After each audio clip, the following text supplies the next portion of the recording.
And one more thing, that our foundation day, CA day, is approaching, and I am happy to inform you all that Bhuj branch is going to publish a special editions newsletter on code of ethics on 1st July itself.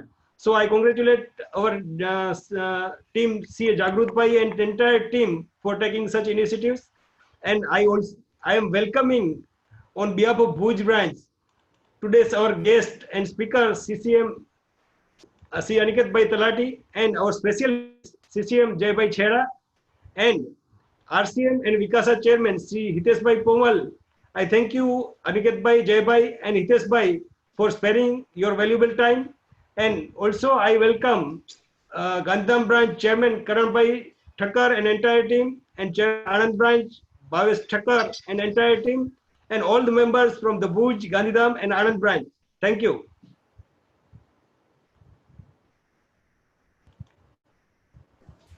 Thank you, Jitendra Bhai. I would request RCM and Vikasa Chairman C. Hitesh Pomal to give a special address. Very good morning, friends. First of all, I am very much thankful to Bhuj, Gandhidham and Anand branch, and especially the chairman of all the three branches, the Thakkars, Jitubhai Thakkar as well as Karan Thakkar and Bhavesh Bhai Thakkar, for inviting me to address today's webinar with the lovely morning today and Sunday. But anyway, I'm telling you, I was to attend this program, even though not as the guest, but was to attend as the participant too, because of the couple of reasons. Because our two CCM, Virendra Sehwag and Sachin Tendulkar, both were to bed today, and that too in the home pitch. Rather, I would say, वो तो miss कर ना सका, impossible હતું. So I was to attend anyway, but anyway, I'm thankful to you. I'm eagerly waiting for both of these CCMs to listen to them. And even all of you are excited too, it seems, prima facie. When Karan was discussing this with me today morning only. The most important is the topic of the today is, that is revised code of conduct, which is to be mandatory to all the members from 1st of July, as we all know. And secondly, that my dear friend, I can say my younger brother Aniket, when he will be addressing this on this, he secondly, CCM Jay Bhai, he will also be delivering this keynote address. And I will be very honest that I am a huge fan of his oratory too. I am also eagerly waiting for him to speak on to set the tone for today. Both of these two CCMs, Jay Bhai and Aniket, I think both of them are the best choice by the members of Gujarat, and that is, they are the very good gift from all of us to the Central Council of ICAI for this tenure, that is 2000 up to 2021 tenure. And coming to the today's point, that today's topic, that Aniket Bhai will be guiding us through the revised code of conduct, revised code of ethics actually, which will be mandatory, as I have said. See, the universal ethical principles that apply across the profession, all the professionals, are mainly, according to me, is honesty, trustworthiness, loyalty, then respect to others, according to me, and adherence to the laws which is applicable for any of the profession. That is the need of the hour. The importance of these ethics in the professional life can be evidenced by number of instances showing failure of organizations or any of the scams that had happened that we have all observed. Therefore, maintaining the highest ethical standards is must to the prosperity of any of the profession, as well as the developments of one's personality. Good ethics will lead us to maintain our honest image. It will enable us to refrain from such activities that may be discredit, that may give discredit to our profession. And thus, adhesion to good ethics is to let our conscience be our guide at all the times. That's all from my side, and I would definitely would like to listen to Jai Bhai as well as the Aniket Bhai. They will throw further light on the revised code of ethics, which will be applicable to us. Thank you very much once again for inviting me, and thank you very much. Over to you, Karan. Thank you very much, Hitesh sir. The founding principle which you said for a practice or any profession, I think those are what is basically which is inside every chartered accountant. But I'm sure that to structure it in a better form, ICAI brings that in form of code of ethics. Already every one of us, with the bottom of our heart and mind, we follow them. But we need to, like you said, we need to follow the laws, and therefore we need to follow the Chartered Accountant Act also. So, of course, we will be going to understand that. With this, I would request our own, though he may represent Surat, though he may is, in Delhi, but he is our own of Gandhidham especially. Shri Jayesh Chaira sir, who is always there with us. Sir, your keynote address on this topic, sir. Thank you very much, Karan. A very good morning to all of you. Karan Thakkar, the chairman, Gandhidham branch, Jitendra Thakkar, chairman, Bhuj branch, and Bhavesh Thakkar, chairman, Anand branch. Very rightly said by Hitesh Bhai, that trio, Thakkars. My very learned council colleague, young and energetic, CA Aniket Talaki, and a very good friend of mine, CA Hitesh Pomal, and all my dear friends. First of all, let me compliment all the three branches for coming together for this very important topic of code of conduct, code of ethics, and for selecting the most appropriate speaker. I agree with Hitesh Bhai that listening to Aniket on any topic is lavoche, and more particularly if it is RERA or code of ethics, then definitely it is something really very, very important.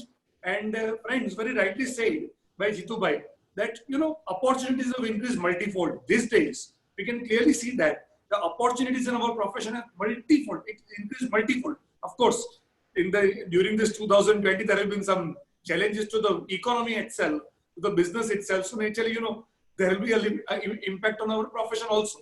But once the activities, continues back, definitely we are going to look at a very vibrant economy and opportunities increasing. See, when opportunities increase, and at the same time, because of technology, we are in a position to serve across the globe, our responsibility also increases. Opportunities, rights, privileges, and responsibilities go hand in hand. It's very natural. And if you look across the globe, the expectation of the stakeholders from our profession are increasing day by day. And when the expectations are increasing, is it wrong? Definitely not. They feel that we are very proficient. They feel that we have very professionalism, and hence they will expect more and more from us. So that is what is the position. And looking at it, the global body, IFAC, felt that there is the need for revision of code of ethics, and that was done. Of course, the Institute of Chartered Accountants of India played a very vital role in IFAC. Whenever some major issues come in IFAC, today IFAC looks at ICAI, because Institute of Chartered Accountants of India always contributes very well in IFAC. So on this particular aspect, there was a lot of discussion in the Ethical Standard Board of ICAI. On the basis of that, we provided very good inputs to the IFAC, and ultimately, the new code of conducts came up. And naturally, India is a global, in ICAI, is definitely part of the global body. And we immediately took up this matter that we should also revise our ethics. Of course, our code of ethics were perfectly fine for so many years, but in the changing scenario, changing business practices, it is very essential that we keep on revising, we keep on upgrading, and that is what it happened. And a lot of deliberations took place at ICAI in this particular aspect, and definitely, very rightly said, there cannot be any compromise in terms of ethics, right? This is not a relative term. It is absolute. You have to follow. Very wisely, somebody has said that relativity applies to physics, not ethics. So the relativity theory of Albert Einstein may apply very well in physics, but when it comes to ethics, no compromises, and particularly in a profession which is considered one of the most noble profession across the globe, one of the most noble profession. There cannot be any compromise on that. And it is said that ethics is knowing the difference between what you have a right to do and what is right to do. See, many times law will not incorporate everything what is ethical. So when it comes to ethics, there are two aspects. One which is the codified part of ethics, and another which might not be codified, but that is what is expected from the professionals. Both are very equal, important. Well, let us understand. It is said that, and Warren Buffett said once a very right thing. Look for three things in a person: intelligence, energy, and integrity. I repeat, intelligence, energy, and integrity. And then he said, if they don't have the last one, that is integrity, don't even bother with the first two. So if a person does not have integrity, then intelligence, energy is of no use. Warren Buffett very rightly said, and I think that is what clearly tells us what is the importance of ethics. And I'm really very happy that you've chosen a very right, a very appropriate speaker today on this topic, Aniket Talati. Of course, I was talking to Surat branch. We had invited Aniket on one particular topic in Surat, and I was just discussing with them that whenever I look at Aniket, I'm confused. There are contradictions. Why contradictions? I'll explain. When you look at his knowledge, you find him the senior most person, a very senior person, the way he speaks. And when you look at his age, you find a very young and energetic person. So that is, he's a very good combination, as I was talking about, intelligence, energy, and integrity that, Warren Buffett talked about. And whenever in ethical standard board discussion takes place, I always observe, I always listen very carefully what Aniket has to say. Because many times what happens, our discussions are carried out towards the, major corporates or something like that, corporate ways. So understanding the ground reality, understanding the small and medium practitioners and taking their perspective, I think that is what always Aniket has done. And I can just recollect today because Gandhidham, Bhuj and Anand branch are there. So I can say because Hitesh Bhai is also there. Recently, I had an opportunity once to, visit Gandhidham and Bhuj along with Aniket and Hitesh Bhai. And during the entire travel, we interacted so many aspects about the profession. It was a very interesting thing. And another time, I'm sure Hitesh Bhai will remember, because of some reason, we had once again to visit Kutch for one particular thing. And that was also, I can tell Hitesh Bhai, એ પણ એક લાવો જ હતો કે તમારી સાથે Gandhidham Bhuj visit કરવાનો પાછો મોકો મળ્યો, and very rightly said by Karan. And, all these three branches are very, very important for me. Very, very important for me and Aniket both. Because I think for the infrastructure also of these three branches, we two are the in charges. We two are working upon the infrastructure of these three branches. So I once again compliment the branch for organizing this wonderful program. And I am sure you are going to, enjoy thoroughly the way Aniket is going to, in a very short span of time, how he is going to cover this entire topic, listening to it. It's really great. And I'm not sure whether I should say or not, but on this Sunday, I'm tempted to say, because Hitesh Bhai rightly said, કે આ તો home pitch છે, આ તો ઘરની વાત છે, તો ઘરના લોકોને તો કહી જ શકાય. Friends, believe me, and hope also and wish also that you are listening to the future president of ICA. I'm sure that, Yes. And I think it is, we all collectively have to ensure that from Gujarat, a wonderful leader turns out to be the leader at the national level. Thank you very much for inviting me in this program. Thank you. Yeah, sir. We are agreed with Jai Bhai. The future president is Aniket Bhai Talati. Thank you very much, Jay sir. Rightly said, he is a combo of three, intelligence, energy, and integrity towards his duty to ICI. And I'm sure with that, he would be able to deliver to most of the members in the, best possible manner so that we comply with all those standards. Before, giving the platform to Aniket sir, I would request CA Bhavesh Thakkar, Chairman, Anand Branch, to give an introduction of Aniket sir.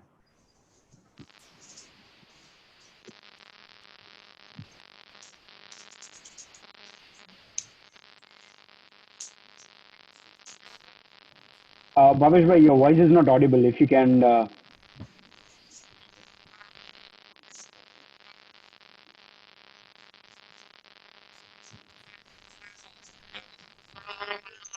I think Karan, the voice is not coming, audio is not coming from Yeah, Bhavesh Bhai side. probably. No worries with that. Karan, don't worry, no need for introduction. Jay Bhai and તમે લોકો, I think you have said more than enough. Bhavesh Bhai can maybe fix the audio. We can connect him probably after the session, and he can speak because there is no audio coming from his side. Very true, sir.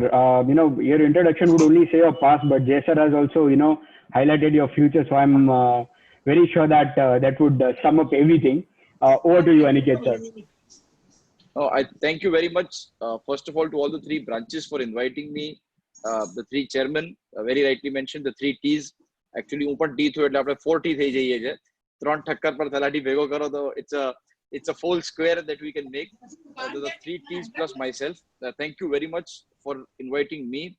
And most of all, thank you very much, Jay Bhai, for those warm, wonderful words. I think you have made my, not just Sunday morning, my month, but my year by those genuine words. I have no words to thank. It's always been, sir, a pleasure. Hitesh ભાઈએ કીધું એમ કદાચ KT અમે બધા જેટલા બી members છે વાત કરતા હોઈશું, Jaybhai has always been a role model. અને તમે આવું કહો ને તો sir, I'm genuinely saying I have no words to express my thanks. It means a lot for me. But let me share also to all the participants today that in fact આ જે topic છે ને એ મારે તૈયાર કરવાનો કે present કરવાનો લાવો પણ જયભાઈના લીધે જ મળ્યો. અને એની સ્ટોરી એવી છે કે હું સુરત ગયો હતો for one of the trusts that had taken a session, and there I was speaking on RERA. After which Jay Bhai had a session at a study circle where he was going to take 2 topics, and both were very, one was on the accounting standards and Ind AS, mixing both related to assets, and then the other was on 2020. અને એ વખતે તો નવું 2020 શરૂ થયું હતું, એટલે આખા જય ભાઈના સ્લાઇડમાં કદાચ પેન્ડેમિક કે કોરોના હતું કે નહીં મને ધ્યાન નથી સર, પણ અમે લોકો એવું વિચાર્યું હતું કે 2020 છે એટલે વર્ષ તો ફટાફટ જશે, કેમ કે ક્રિકેટ મેચની જેમ 2020 પતશે. અને સરે મને ત્યાં બોલાયો અને કીધું કે you take a session. I said, sir, I have not prepared for any topic. He said, you were there in the Ethical Standards Board recently, so take on Code of Ethics. And because of that session, sir, actually I ended up, preparing on the way, going to the study circle, reading about it. And then as destiny would have it, હું સુરતમાં જ 3 વાર અલગ study સર્કલને બ્રાન્ચમાં lecture આપી આવ્યો, and then everywhere else in Gujarat. So thank you, Jay Bhai, actually for having that confidence in me that I could take this session. It's a very technical topic as such, but Jay Bhai જોડે રહ્યા એટલે how to make it interesting એ શીખ્યા. અને to all the members, I can only share, we are all aware of Jay Bhai's contribution to ICI. This year specifically, I think the work that has been done under his leadership in the students era, it may be immediate decision of converting the ITT and the GMCS, which was to be taken by branches online, so that students the effect ના થાય. એ લોકોનો course માં જે શીખવાનું છે શીખે, regulation પ્રમાણે એમને જે આપણે સમજાવવાનું છે સમજે. At the same time, they don't lose an attempt. Huge efforts have been made for that. And now going forward, a new student skill grid is being made to understand and map કે આપણા જે chartered accountant students છે એમને technical knowledge તો સારી છે, પણ કઈ સ્કિલ્સ એમને જોઈએ છે to make them more competitive, more employable, and more importantly, more successful if they decide and go to own practice. So Jay Bhai has played a phenomenal role all these years. It may be PDC, it may be the peer review board, all the committees that sir has headed. And we are all thankful and grateful to you, sir, for all the service that you are doing towards the profession. I think sir has set the tone right about the code of ethics. Also, Katie has mentioned that sometimes આપણે વિચારીએ કે યાર code of ethics માં balance કરવું કે practice માં balance કરવું. I would only say this, that what is the difference between a business and a profession? હું બિઝનેસ કરું છું અને કે હું પ્રોફેશનમાં છું, એ બેમાં કોર અંતર એટલો જ છે. અને I will switch between English and Gujarati because that is what I have been requested. If there is anybody who requires Hindi, you may comment in the chat box, but I think largely આપણી ગુજરાતની બ્રાન્ચો છે એટલે બધા ગુજરાતી સમજશે. So business અને પ્રોફેશનમાં what is the core difference? If I see it, business is very clear cut core objective is profit maximization. Your increase in top line, your increase in bottom line. હું ધંધો કરું તો મારે નફો કમાવાનો છે, and therefore all is fair in love and war. Similarly, all is fair in business. Whatever you have to do, if the times are tough, right now in pandemic situation, for example, all products, traders, manufacturers, they've all risen their prices to make sure that they can maximize their profits. 2 મહિનો factory બંધ રહી તો અત્યારે એ ભાવે કામ કે પૈસા લેશે. આપણે બધાએ ગયા કિરાણા દુકાન અને જોયું છે કે જે વસ્તુ 50 રૂપિયા મળતી હતી આપણે ઘણીવાર 175 રૂપિયામાં લીધેલી છે. So that is the goal and objective. It is acceptable to do while you are doing business. But while you are in profession, you cannot have profit maximization as your sole goal. That is because you are not meant to just earn profit as a professional. What you are supposed to do is you are serve आज जे corona warriors જે આપણા doctors છે એ આપણને અગર treat કરે છે કે આપણું એમનો દવાખાને જઈએ છે તો એવું નથી કહેતા કે કોરોના છે એટલે ડબલ પૈસા આપો. They are still charging us the same amount. Similarly મારી ને તમારી ઓડિટ કરવાની કે રિટર્ન ફાઇલ કરવાની ફીસ ડબલ કે વધી નથી ગઈ because we are in the profession. So the key factor differentiating business from profession is the sheer presence of code of ethics. And I think that if we understand why it is important, why this code of ethics is there, then the dilemma that we have spoken about, that Katie discussed, we can take away with. And let me give you one small example.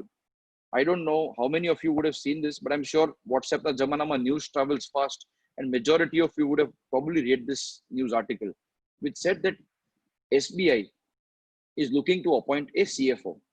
And SBI had approached RBI, and very important for all of us as chartered accountants to appreciate and understand this. SBI એટલે કે દેશની સૌથી મોટી PSU bank, the public sector bank. Probably all banks put together will not match up to the size of SBI. And they wanted to appoint a CFO, and they sought the permission of RBI, whether the CFO should be a chartered accountant or we can appoint maybe a MBA finance or somebody else. And RBI has given a very clear categorical direction that the CFO has to be a chartered accountant. So you may be a MBA in finance from Harvard, from Stanford, from IIM, from any institute of the world. You will still require to be a chartered accountant if you want to be the CFO of SBI. And that came important. Not just because any salary is going to be 1 crore, which is higher than the salary of the managing director and of the chairman of SBI. ये तो fact છે જ. આપણો કોઈ chartered accountant હજી appointment નથી થઈ, 15 વર્ષથી વધારે એક્સપિરિયન્સ હોય એને 1 કરોડની કન્સોલિડેટેડ સેલરીમાં SBI અપોઇન્ટ કરશે. But more important to understand and appreciate and digest is that the salary of 1 crore to that employee who will be the CFO of SBI, who will also be a public servant. Please mind well that the Corruption Act applies to public servants, to public officers. And there are numerous Supreme Court judgments which have quoted that similar to a public employee or a grade employee, a employee of a bank will also be regarded as a public officer because he's dealing with public funds. And now when you talk about public officers, government employees, Jetta આપણામાંથી લોકોનો અગર કોઈ સગામાં relative ગવર્મેન્ટમાં હશે તો we know that there are scales and grades that they follow for their salary structure. And also the biggest grade in this services, IAS or IFS or IRS is that of the cabinet secretary, and his salary is 2,50,000 per month. Now that's age salary per chief justice, chief of army staff, CVC and CAG નો પગાર હોય છે. And our chartered accountant, not IAS, not IRS, not IPS, not any other profession, will be getting a salary within the government framework of 1 crore rupees, higher than the MD, higher than chairman, higher than any other government employee.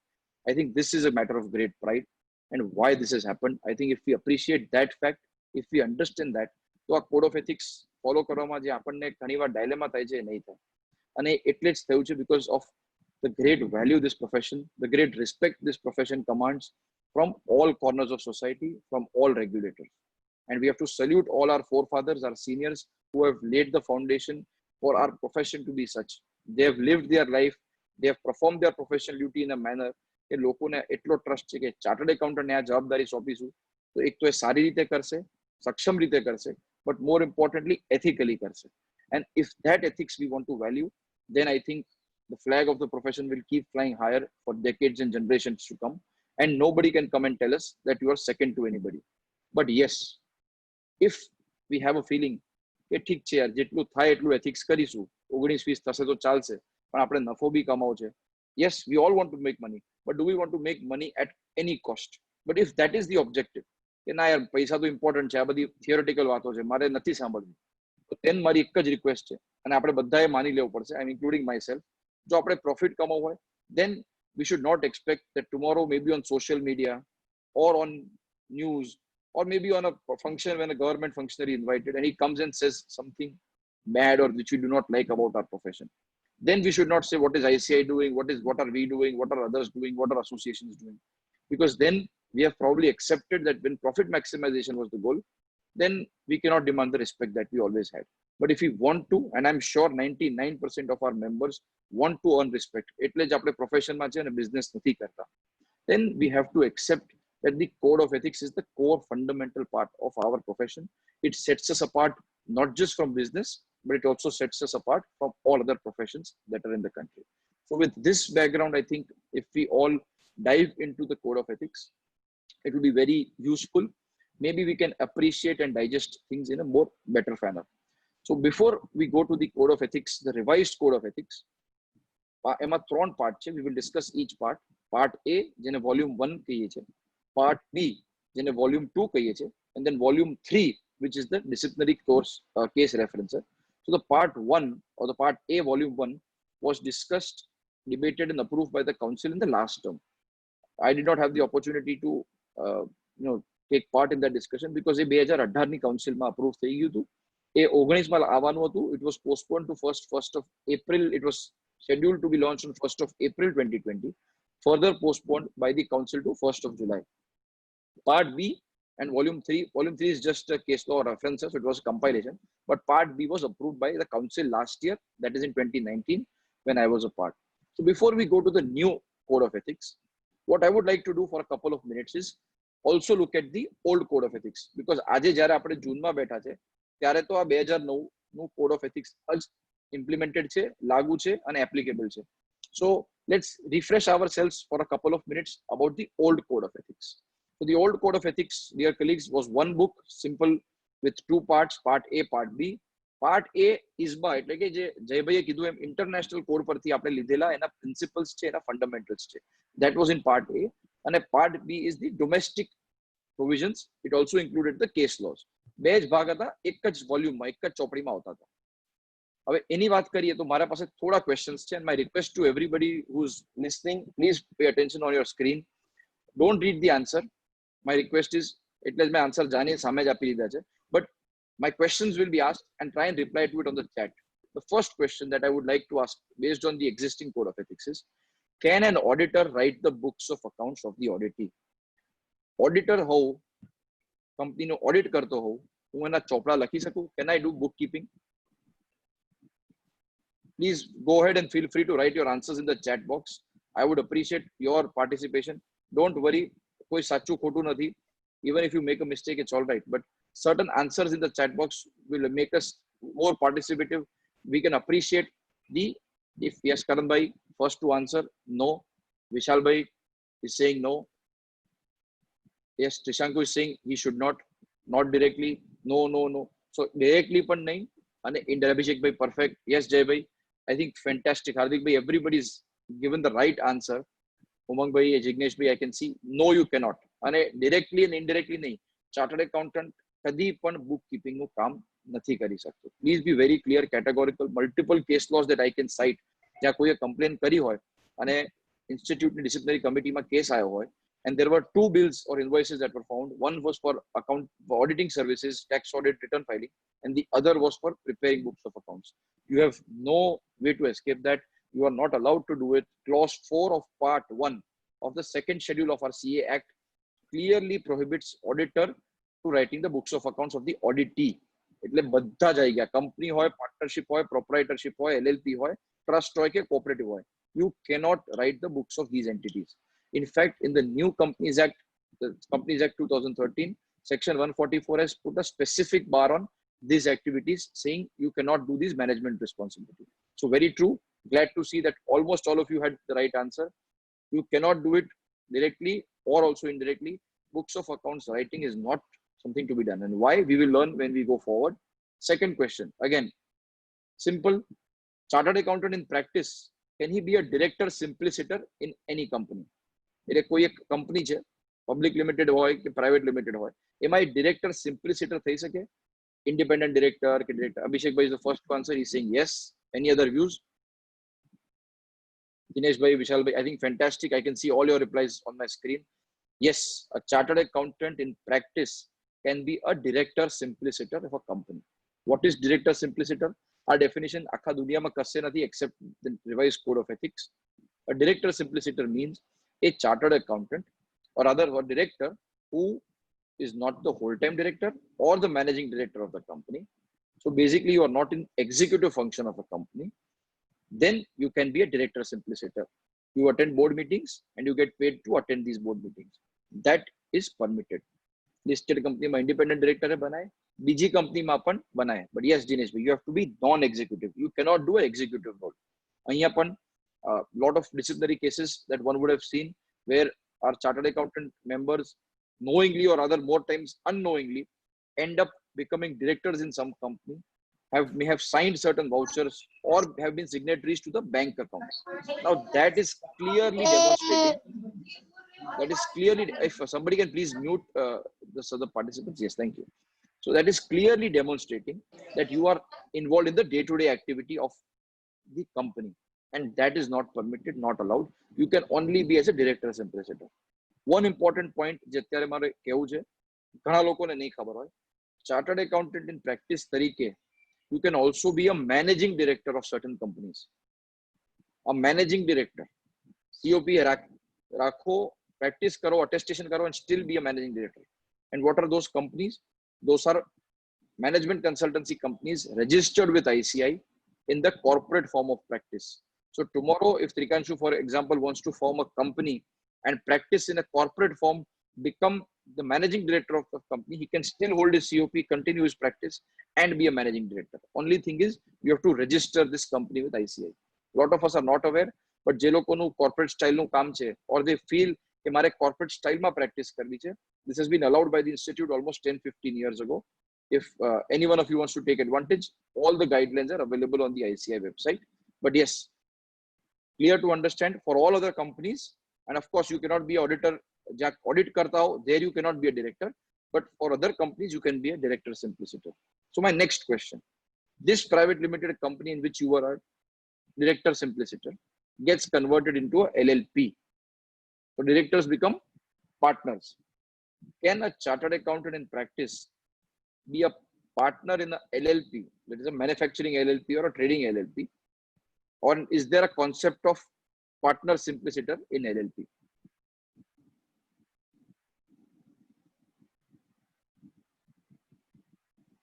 Any views? Can a chartered accountant in practice be a partner in LLP? Yes, Jinesh bhai, you are right. You cannot be. I think everybody started replying. You are all correct. તમે private limited કંપનીમાં કે limited કંપનીમાં director સિમ્પ્લિસિટર કે independent director થઈ શકો, પણ LLP માં there is no concept of partner simpliciter, and therefore this is not allowed. I move to the next question. Again, we have some very young, good-looking personalities on the screen that I can see. So if you feel that you have a personality to impress, the question is whether you can put your photograph on the visiting cards. Yes, Gaurang bhai, perfect. Ketan bhai is right. Potano photo, jetlo pan game, you cannot put it on your visiting card. You cannot be on a visiting card your own photograph. On the LLP, there was one question that can a chartered accountant practice be then a partner in any LLP? Yes, if your firm, that is your practicing firm, હિંમત ભાઈ પટેલ છે આપણી જોડે, હવે સરની firm છે, partnership firm છે, અને સાહેબ કે ના હવે મારે એને LLP માં કન્વર્ટ કરવી છે, so you convert it to LLP, register with ICI, that is as good as a partnership firm.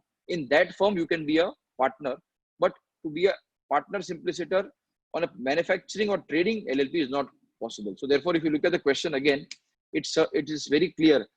Partners LLP which is not doing professional work but in commercial activity. So એમાં તમારાથી partner ના થવાય, પણ CA firm ની LLP માં holding COP you can become. So these were dear colleagues certain questions, and I'm glad to see કે આ ત્રણેય branch, ભુજ હોય, ગાંધીધામ હોય કે આણંદ હોય, બધામાંથી participation આવ્યું છે, and most of you have answered these questions correctly, which tells us what? That by and large code of ethics to understanding તો ઘણું સારું છે. ત્રણેય બ્રાન્ચોમાં rather akha Gujaratમાં people understand the code of ethics, core principles of these.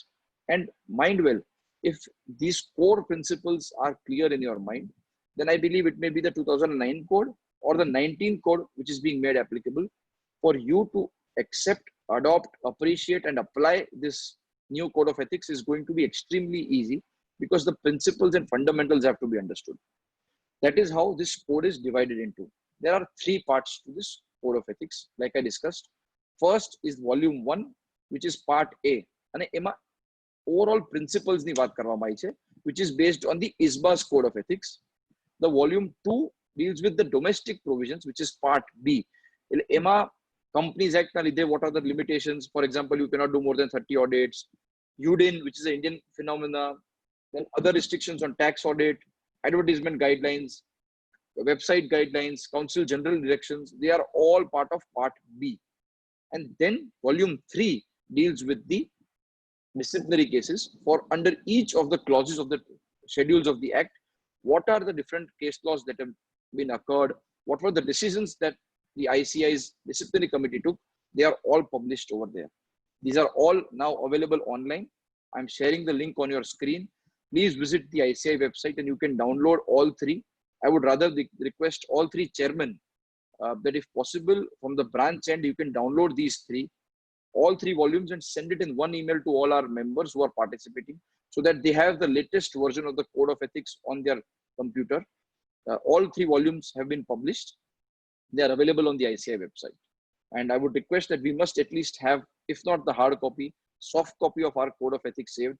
તમારા મનમાં ઘણીવાર સવાલ આવશે કે બહાર હોર્ડિંગ બનાવવું છે, મારી પ્રોફાઇલ બનાવી છે, કયો ફોન્ટ સાઇઝ વાપરું, ક્લાયન્ટનું નામ લખાય કે ના લખાય, ટેસ્ટિમોનિયલ ક્લાયન્ટનું લેવાય કે ના લેવાય. All of those will be clear if you have these 3 volumes. Additionally, I will also share a copy of this PPT so that you can refer to it. I've tried to cover major changes in all volumes through this presentation. So all 3 volumes we have discussed. We now start with volume 1. એટલે કે જે principal framework ની વાત કરે છે code of ethics માં, which talks about the fundamentals on which we will decide how you are supposed to be ethical. So what are then the 5 most important substantive changes? એટલે કે અંદર major change મુદ્દાઓમાં કયા કરવામાં આવ્યા છે આપણે એની વાત કરીએ તો 5 મેં અહીંયા હાઇલાઇટ કર્યા છે. 5 important changes. First and foremost is the concept of NOCLAR. NOCLAR, non-compliance of laws and regulations. Please be honest, how many of us in this participation have heard of the word NOCLAR? If you can revert on the chat box. Again, no judging anybody. મને બી કદાચ કાઉન્સિલમાં ગયો પહેલા મેં NOCLAR નહોતું સાંભળ્યું, એટલે there is nothing to be ashamed of. Or yes, I'm glad that Ketan bhai has heard, but I think rest, most of you, Umang bhai, Gunjan bhai, I appreciate your honesty. Most of us do not know NOCLAR. And therefore very important in today's deliberations je apne karisu, બે definition that you have to understand and appreciate, because those are very important, will change the dynamics of the code of ethics. One is NOCLAR, that is non-compliance of laws and regulation. Other is PIE. PIE એટલે મોહનદાસ પાઈ કે એ વાળો પાઈ નથી, PIE, Public Interest Entity. આ બે abbreviations કે જે short forms છે નવા code of ethics માં introduce થયા છે, and they will have a far reaching impact. So those are 2 important things that we will learn. But coming back to the 5 substantive changes, first an important substantive change is NOCLAR. What is NOCLAR? Simple example, you were earlier going to an audit. Company નું audit હતું તો આપણે Companies Act ના compliance 184, 185, loan લીધી છે એ બધા જોતા હતા. ઇન્કમ ટેક્સ નું ઓડિટ હતું તો કેશ પેમેન્ટ કર્યા છે, 216 SST નું કમ્પ્લાયન્સ છે, TDS ડિડક્ટ કર્યો છે, એ કમ્પ્લાયન્સ છે. So in the Income Tax Act audit, the tax audit, you were restricting yourself to the 40 clauses. You were not reporting outside of that.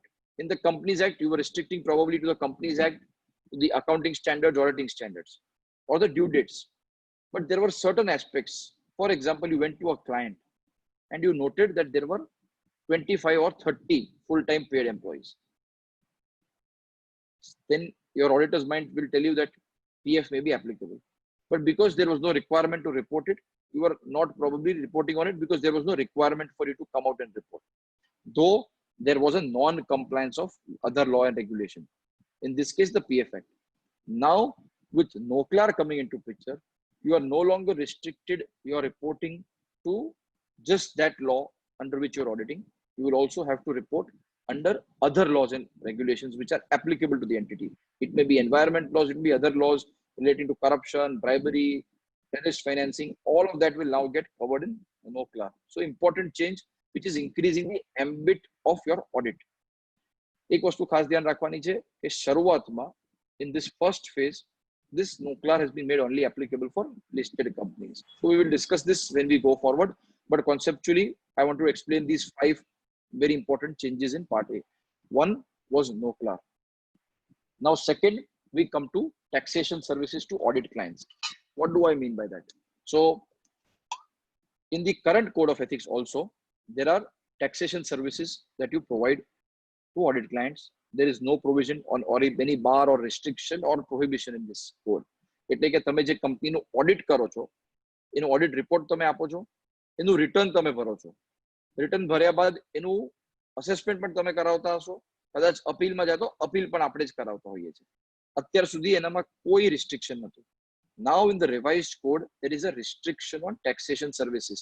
That if you are the statutory auditor giving an opinion, giving reasonable assurance on the financial statements, then there are certain restrictions on the tax services that you can provide on audit clients, income tax as well as GST. But please be mindful, these are restrictions, it is not prohibition. And prohibition and restriction માં શું ફરક હોય છે? કે restriction હોય એ limited હોય, prohibition એટલે flat ban હોય. And a restriction overcome કરવા માટે there are certain ways which are provided in this code itself. We will discuss them when we discuss these slides in detail. But એટલું યાદ રાખજો કે પહેલા જેમ તમે કોઈ પણ tax services તમારા audit client ને આપી શકતા હતા. Going forward, you will not be able to provide it in the same manner as it was, and things will not remain just as they were. So, one, NOCLAR. Second, taxation service. Third is management responsibilities. So, whatever the task the management has to do, જે કામ management એ કરવાનું છે, that has to be done only by management. You cannot as auditor start doing or stepping into the shoes of the management. And what do I mean by that? In fact, if you look at the Companies Act, already section 144 માં 5-7 વસ્તુઓ કીધેલી છે કે તમે અગર auditor હો તો તમે એના બુક્સ ના લખી શકો, તમે એને વેલ્યુએશન ના સર્વિસ કરી શકો, તમે મેનેજમેન્ટ કન્સલ્ટિંગ સર્વિસીસ એને ના આપી શકો. Those are prohibited for you to do it to your audit client. You cannot provide those services, leave alone invoicing for it and charging the client for these services. So those are prohibited. Companies Act માં તો prohibition છે. By introducing in the code of ethics, it is barred for all forms of entities. So not just corporate, non-corporate bhi જેટલી forms છે, proprietor firm, partnership firms, trust, cooperative, બધા માટે હવે આ restriction આવી ગયું છે. Management responsibility તમે નહીં લઈ શકો. And what is management responsibility? What the management is supposed to do, that is management responsibility. You should not be doing what the management is doing. So for example, in the financial statements audit, we write that the financial statement preparation is the responsibility of the management. So then the tally file તમારા ઓફિસે હોય, એન્ટ્રીઓ તમે પાડતા હો, bank statement તમારા પાસે હોય, બેંક રિકન્સિલિએશન તમે બનાવતા હો અને પછી એના પર તમે ઓડિટ કરતા હો, then you are actually doing what the management is supposed to do, the accountant is supposed to do. That is a clear cut prohibition, that those are activities that you cannot do as chartered accountants who are auditing the client. Correct? So one important change regarding management responsibilities. Moving forward, there is one change also which has been introduced. Again, like I said, this code of ethics part A was introduced by the old council. I have my personal view regarding this. Jayabhai bhi kidum ethical standards board ma પણ આના પર issue raise કર્યો હતો, because I personally feel that this next provision is a little harsh, and I will explain you why. But let's just understand what the provision is. ધ્યાન આપજો, બહુ important change છે. અત્યાર સુધી એવું હતું કે 40% of more of your fees, for example 10 લાખની આપણી રિસીટ હોય તો 4 લાખથી વધારે ફી આપણને જો એક જ ક્લાયન્ટથી મળતી હોય તો there was a recommendatory cap કે 40% વધારે કોઈ પણ એક ક્લાયન્ટ પાસેથી આપણે ટોટલ રિસીટ ના આવી જોઈએ. Why? Because then you become dependent on the client, and the perception is that he may then become the MyBap, or he may become the controlling factor. Now there is a change, and this change has been brought about, and it is now in line with the international practice, which is there in the International Code of Ethics. 15% restriction fees from a single client, or a single client group પાસેથી તમને જો 15% વધારે પૈસા મળતા હોય for 2 consecutive years. So 1920 and 1819. For 2 years, if that same client contributed more than 15% of your receipt. So if your receipt was, let's say, 20 lakhs, and you are getting 5 lakhs from this one client for 2 consecutive years, then you have to communicate with TCWG, those charged with governance, એટલે કે management. So you have to, in your engagement letter, very clearly and forthwith write it to them that your client, that you as a client are providing more than 15% of my fees. This has been introduced. Why this? First, understand the concept of this. It has been done so that we cannot be in a dominating position. Challenge here will be what happens in certain scenarios. But 15%, this is as of now, when we are talking today, before any amendment. Let me share with you, 30th June, we have our next council meeting. There are certain proposals that this clause must be the restriction must be removed in certain manners that small and medium practitioners do not face a huge challenge. I also share a very similar view. Certain opinion has received from quarters that because all acts now karo hatu, ઘણા બધા નવા implementation આ વર્ષમાં થવાના હતા, they have all been postponed because of this COVID and pandemic situation. This must also be postponed. So what happens on 30th of June, I'm not aware. I cannot prejudge that. But let me share with you, this is coming. What is this? As of today, this is there. How it gets diluted or made comfortable, we will see. But as of today, 15% or more from the same client for 2 consecutive years, then you have to communicate with those charged with governance. Exemptions, 5 lakh. The current exemption is for 5 lakh total fee. So if fees is below 5 lakh, then this doesn't apply. Second, government audit, C&AG audit, government companies, it doesn't include. Public sector banks, that is the MEF through ILA CAM, those are not included. Except that if you have, then you have to inform. But I still feel it will be a little challenging, especially for newer practitioners. They look navi practice chalu kari hai. Because starting of the years, you may not get those many clients. In 4 or 5 years, you may have 20 clients, but 3 or 4 larger ones which give you major practice. So therefore, I feel it's a little harsh if you make it applicable immediately for new practitioners, and even for some seniors who have chosen consciously that I don't want to do hundreds of clients. I want to restrict my quality of work to limited clients. Now to force them to have extra clients, I don't think it is reasonable. So I'm going to at least put forth my views. If any of you here have your views on this provision, please share it to me by email, and I will be happy to represent them at the council level also. So, NOCLAR, આપણે સમજી ગયા, non-compliance of laws and regulations. Taxation service માં restrictions છે. Management services આપણાથી નથી કરાતી, management responsibilities. અને 15% વધારે fee જો એક જ client group 2 વર્ષથી આપતું હોય, તો આપણે એને જાણ કરવાની છે. It is only an information that you have to do. You have to communicate. And finally, there is independence standards that have been introduced. It was not there in the earlier Code of Ethics of 2009. So these are structural changes. These are substantive changes rather in the Code of Ethics.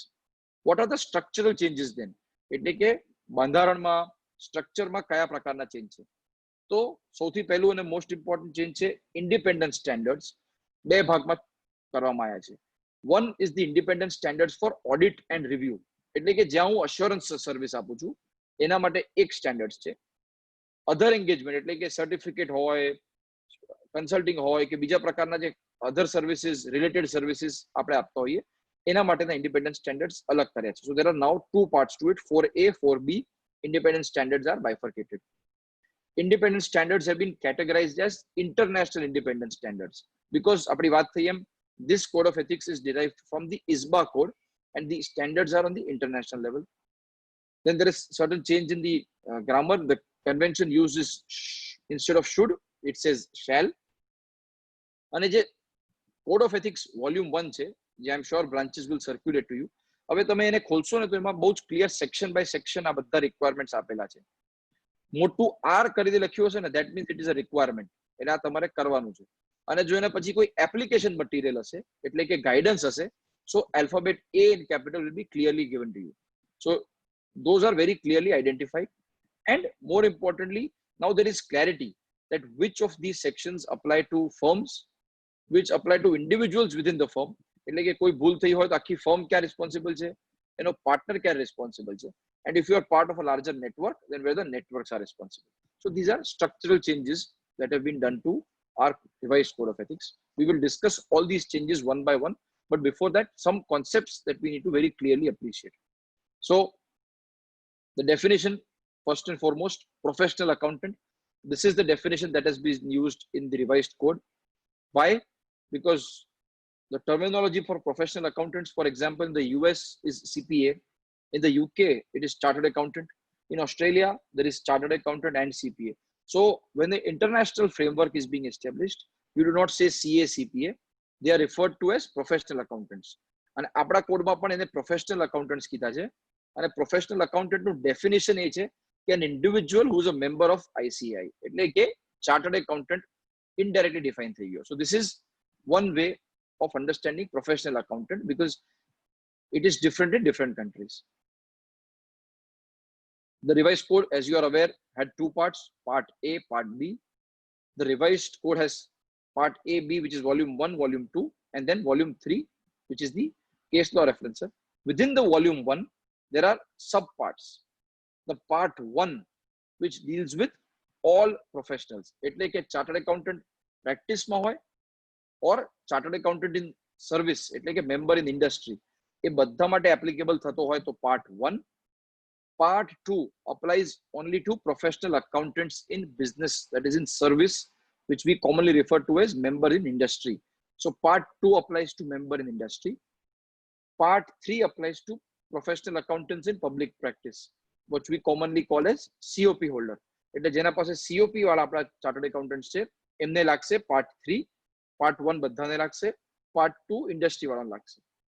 Part 4 ના બે ભાગ છે, independent standard મેં તમને કીધું એમ audit કરતા હોઈએ કે રિવ્યુ કરતા હોઈએ તો 4A અને બીજી સર્વિસીસ આપતા હોઈએ નોન ઓડિટની તો 4B. And છેલ્લે ગ્લોસરી છે, ડેફિનેશન્સ છે which are applicable to all. So with this definition of professional accountant we have understood. You have also understood the larger structure of this volume 1. Now the biggest question that a lot of people ask is how, under what authority does the council issue the code of ethics? A mandatory કેમ છે? Chartered Accountant Act છે, Schedule છે, Companies Act છે. The code of ethics kaya power thi it draws its strength to make it mandatory. Here I would like to draw your attention to clause 1, part 2 of the second schedule of the Chartered Accountants Act, which states that a member of the institute, member meaning a chartered accountant, a member of the institute, whether in practice, in a full-time practice or part-time practice, or not, so member not holding a COP, shall be deemed to be guilty of professional misconduct if he contravenes any provisions of this act, that is the CA Act of 1949, or the regulations, that is the Chartered Accountant Regulations 1988 and other regulations framed under the act, made thereunder, or guidelines issued by the council. So the code of ethics, dear colleagues, is issued as a guideline of the council, and therefore it is mandatory for all of us to apply. People ask, how do you make UDIN mandatory? How is the tax audit limit enforced? These are all enforced by issuing them as guidelines of the ICI. And once a guideline is issued, it has the full power and strength of the council of the act. And therefore, if its violation is done, then you are punishable under the Chartered Accountants Act's second schedule, part 2, clause 1. This is the requirement of compliance. Like I mentioned, the structuring, if you go through part A, capital R લખ્યું હશે, that is requirements, એ તમારે કરવાનું છે. Introduction para પછી આવશે અને એના પછી આવશે application material. So introduction, requirement, એટલે કે this is to be followed, and એનું guidance material, illustrations, examples જે આપ્યા છે એમાં capital A કરીને એને identify કર્યું છે as application. Now let us come to a very, very important slides, and here for the next 5-10 minutes I would request your attention, because these are the core principles. If you understand this, then you will understand the code of ethics part A in more clarity, in more principle, granular, fundamental level, and the application will become easier. Conceptual framework, એટલે basic foundation ke પાયો આ નવા code of ethics નો શું છે? This has been diagrammatically explained here. The conceptual framework, there are 5 basic fundamental principles that a chartered accountant or a professional accountant is supposed to maintain. And what are those? The first and foremost is professional competence and due care. You are all aware, under the Companies Act, under the Income Tax Act, the audit right has been given to chartered accountants. Why? Because those are people under the statute also who are deemed to be professionally competent Any MCom or commerce graduate or any other person with a commerce degree, he cannot come tomorrow and start doing audit because that will not be allowed. The statute has recognized the power of chartered accountants to do the attest function. And why is it so? Because they are deeming us to be professionally competent. Our course, our learning, our CP, which is our continuous learning, enables us to take opinions and do the audit of these financials. Due care means what? That I exercise professional care. ચાલ સે જેમ આયું એમ જવા દઈએ 19-20 નહીં ચાલે. If you are given something, what is basically expected out of a chartered accountant is that you exercise due care. If a balance sheet total has to be there, at least ensure that the total of the asset side and the total of the liability side is same. I'm just giving you very crude examples, but basics to understand. So due care means what?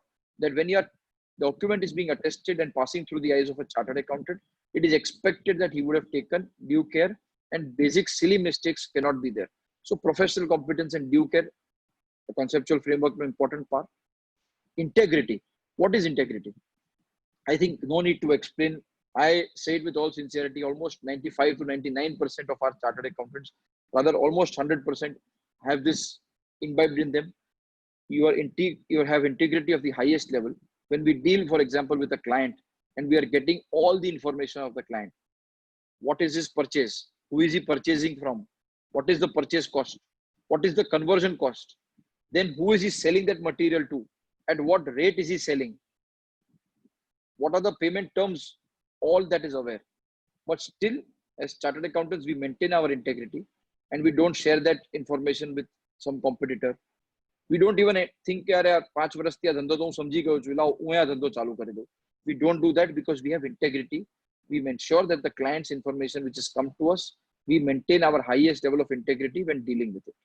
So integrity is a core principle of the conceptual framework. Objectivity. Whatever is given to you, you are able to analyze it, look at it in a very objective fashion.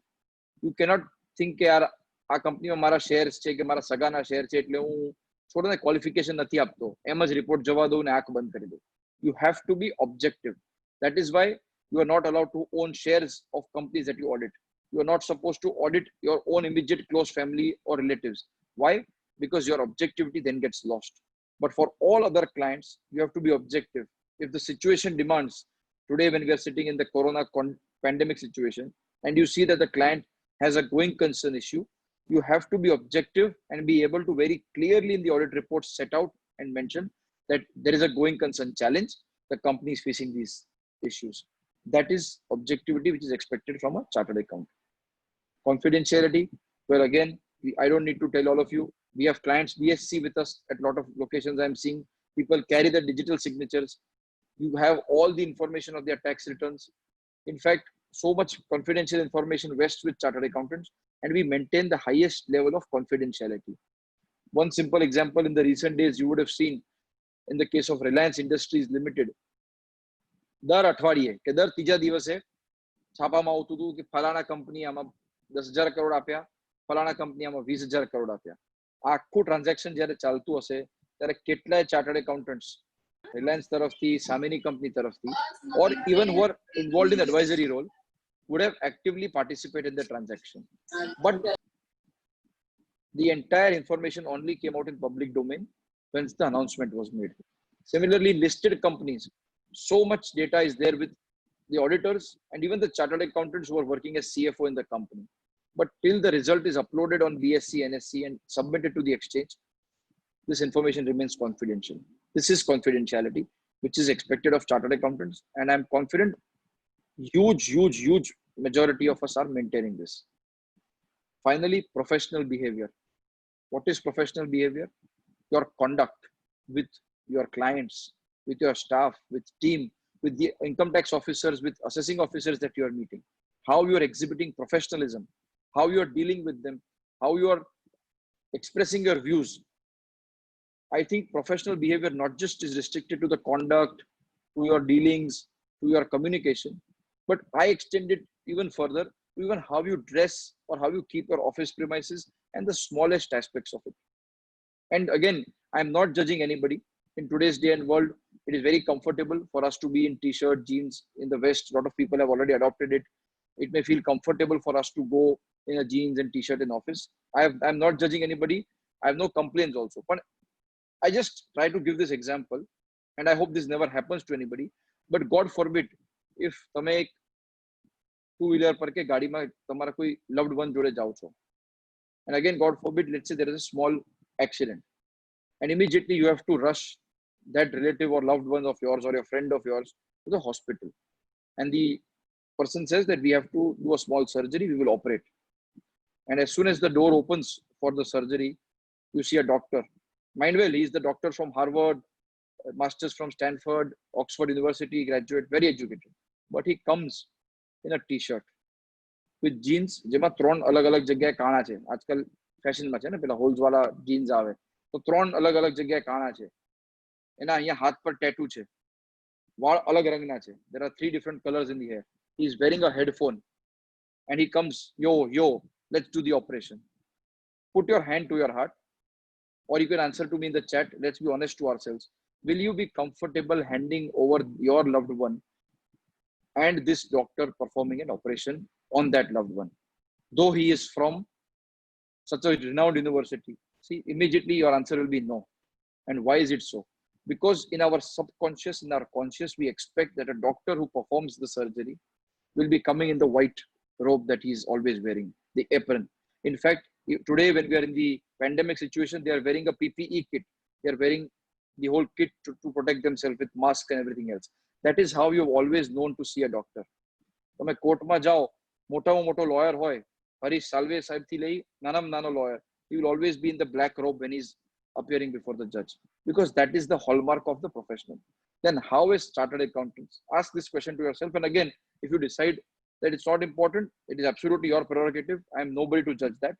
But as a chartered accountant, when somebody is coming with his entire, not his life, physical life, but his entire financial life in front of you, opening up all of that in front of you, expecting you to guide him, to give him the right direction to his business, to his family, to his earnings, because it's a very important part of any person's life.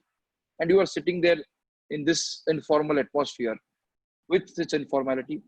Does that inspire confidence? Does the client feel confident to give you these details? Let's ask ourselves this question. If you feel that no, it is not, then my request is that this professional behavior that we are discussing, let it not be just restricted to our conduct, our communication, our behavior, but also the smaller, finer aspects of how the office is and how we are sitting, because that will inspire the largest amount of confidence in the prospective clients or even the existing clients that we have. So with this, I think we've covered, again, I apologize if I've hurt feelings of anybody. I am not judging. I'm just sharing my viewpoint. Sometimes young members meet me and say, sir, kem avu thaya chhe? And I look at the way they are dressed. I tell them, dost tane kem koi kaam ape? You have to inspire for that person to come to you and give him that work. So that is, in that perspective, I shared my deliberations. So what are you supposed to, as chartered accountants, comply with? Integrity, objectivity, professional competence and due care, confidentiality, and professional behavior. These, if we are understanding, then the application of the code of ethics, I believe, is going to be very simple for us. And very important slide coming up, that if you appreciate, then all the other sections which will follow will be very easy for you to understand. The core principles or the general application of the code is based on 2 aspects: threats and safeguards. What are threats? જો આપણે internal audit કરતા હોઈએ તમને ખબર હશે રિસ્ક્સ હોય. સો risk છે કોઈ પણ એસ્પેક્ટ, અને એ રિસ્ક પર આપણે જો કંટ્રોલ મૂકી દઈએ, so then those controls mitigate the risk. Similarly, in this entire code of ethics, the code of ethics is based on the risks or the threats that are perceived and that exists for professional accountants, not just in India, internationally. And then what can be the safeguards that you can apply to bring down the risk? And I will explain through a diagram what I mean by this. But let's understand these 5 basic threats in conceptual clarity. The first and foremost is self-interest threat. What is self-interest? મારા પોતાની company છે, મારા સગા ભાઈની company છે, કે મારા shares એ કંપનીમાં છે. Then I have interest in the entity, which is self-interest.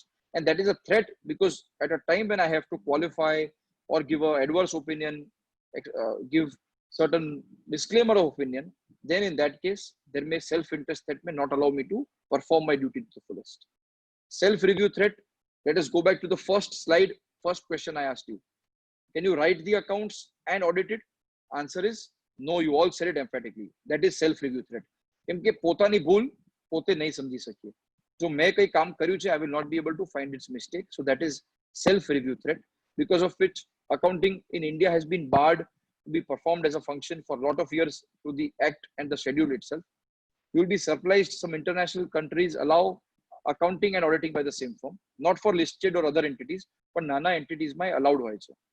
Now, even internationally, they are thinking of banning these services. In India, thankfully, we have led the way. KT mentioned in his introduction that in certain aspects, the world is following India. This is one such example. So self-review threat is you review your own work. Advocacy. Client new audit કરું છું. આગળ જેનું return મારે ભરવાનું છે, એનું assessment મારે કરાવવાનું છે, એનું GST રિટર્ન મારે ભરવાનું છે. તો કદાચ એવું બની શકે કે આગળ જઈને અસેસમેન્ટમાં એને તકલીફ ના આવે, એના માટે જો મેં કોઈ ટેક્સ પોઝિશન લીધી હોય, હું ટેક્સ પોઝિશન બુક્સમાં પણ એવી રીતે સર્ટિફાઈ કરીશ કે ક્વોલિફાઈ નહીં કરું કે એનું ધ્યાન નહીં દોરું, તાકી મને આગળ જઈને અસેસમેન્ટમાં તકલીફ ના આવે. Because you have to advocate. What is advocate? You have to promote or explain that position in front of other authorities. And because of that, maybe your audit services may get hampered. So self-interest, you have understood. Self-review, we know. Advocacy means I have to advocate in front of some government official or explain that position. Familiarity. Same client from 25 years. ઘણી વાર એવું થાય કે ઘર જેવા સંબંધ થઈ જાય. એમના બધા પ્રસંગમાં તમે જતા હો, તમે તમારા ઘરના પ્રસંગોમાં એમને બોલાવતા હો. It's good. But what is the threat that exists in that environment as per the international threats that are identified is that if you are too familiar, then in a situation where you demand or the situation demands that you be objective and very clearly say that no, these accounts cannot be audited, I have to put a disclaimer, I have to put a qualification, I have to put an emphasis of matter. Familiarity may become difficult because you know the client so well, you are maybe not able to write it on pen and paper. So familiarity is a threat. Intimidation. Intimidation means client આઈને આપણને ધમકી આપી જાય. Client એના પોઝિશનમાં હોય કે તમને ડોમિનેટ કરે. અને એ ક્યારે થાય? જ્યારે ફોર એક્ઝામ્પલ મારી 50% 60% ફી એક જ ક્લાયન્ટથી આવતી હોય અને પછી એક વર્ષ મારે એનામાં કંઈક લખવું પડે ઓડિટ રિપોર્ટમાં, તો એને કહી શકે કે સાહેબ રહેવા દો, હું બીજા પાસે કરાવી લઈશ. And that is an intimidation position, that he has a position over you, to have power over you, take the work, and because he is such an important part of your total receipt, you will be intimidated and compromise. So these 5 threats, if you have understood, we will understand the entire sections of this revised code of ethics. Self-interest, એટલે મારું share holding કે મારા રિલેટિવનું ownership. Self-review, એટલે પોતાનું જ કામ હું તપાસું છું. Advocacy, certain position that is taken in the books, I may have to defend in the future. So therefore, that is a threat. Familiarity is long association. How do you remove it? For example, Companies Act માં જેને identify કર્યું 2013 માં, અને ઓડિટરનું rotation લઈ આવ્યા Companies Act માં. Why? Because familiar નથી થવા દેવું ઓડિટર અને કંપનીના વચ્ચે. And finally, intimidation threat, that the same client gives you huge amount of your fees. What are the safeguards against it? I always say this: education, training, CP. આજે તમે બધા આયા છો. Lot of disciplinary cases that we go through. Last year I was in the DC bench. You speak to any member who has been in the disciplinary. Lot of times what we find is that the chartered accountants have not intentionally done something, but he had no awareness that this can be done and cannot be done, and because of that they end up making a mistake. It is because of that that I encourage people that please attend seminars like this. ICI has made 2 hours of code of ethics, 2 hours of standards auditing mandatory, because not because we want to increase the participation or because I want to invite you to listen, but I genuinely feel કે જો આપણને ખબર હશે ને કોઈ વસ્તુ, તો ભૂલમાં ભૂલ નહીં થાય, and that will result in the entire disciplinary mechanism getting lower number of cases and lesser problems our chartered accountants facing in their professional life. So education, training, CP, if you are attending, you are aware of the changes, then you are less likely to commit that mistake. A corporate governance structure at your client's place where things are independently maintained, in your own firm where audit is different, tax is differently handled, then you can have a corporate governance as a safeguard. Professional standards, accounting standard, auditing standards are not a burden, but in fact, they are a safeguard. તો તમારા પર કાલે ઉઠીને કોઈ complain કરે કે તમે આ ઓડિટ બરાબર નથી કર્યું, પણ તમે પ્રૂવ કરી શકો કે ના, all the accounts have been made as per accounting standards. મારું રિપોર્ટ, ઓડિટ રિપોર્ટ SS 700 પ્રમાણે છે અને બધા પ્રોસિજર સ્ટેન્ડર્ડ્સ ઓન ઓડિટિંગ પ્રમાણે છે, then that is actually a safeguard to go to the disciplinary website and see all the cases that have been, majority rather of them, where you have found the chartered accountant to be not guilty, like he was not at fault. He has been able to demonstrate that he followed the standards, and therefore standards are a safeguard. Regulatory monitoring and disciplinary mechanism, you are aware institute has a very robust disciplinary mechanism. Last year almost 400 plus cases were heard. If things move at this pace, maybe in a year or two we will be live and no disciplinary cases of the old will be pending. And finally, a safeguard will be an external review, that is a peer review mechanism. તમારી એન્ટિટીમાં જો અમને લાગે કે or તમને જ લાગે કે ના યાર, there is certain threat that exists, please get it reviewed by third party. તમે એક ઓપિનિયન આપ્યો અને એ ચાર્ટર્ડ એકાઉન્ટન્ટ આવીને પણ કહે કે ના સાહેબ, આ જ વસ્તુ તમે જે ઓપિનિયન આપ્યો બરાબર છે, આમ જ ક્વોલિફાય કરવાની જરૂર હતી, આ જ લખવાની વાત હતી, અને જો તમે એ જ કરો છો કે ટેક્સ ઓડિટમાં તમારે આ ક્લોઝમાં આ જ લખવાનું હતું, એનાથી વધારે લખવાની જરૂર નથી. Third party also has the same view. External review is a safeguard. So I hope we have understood the threats, you have understood the safeguards. Why it is important? Because you have to use the safeguards in a situation જ્યાં તમને નવું કામ આવતું હોય, you are continuing an existing assignment.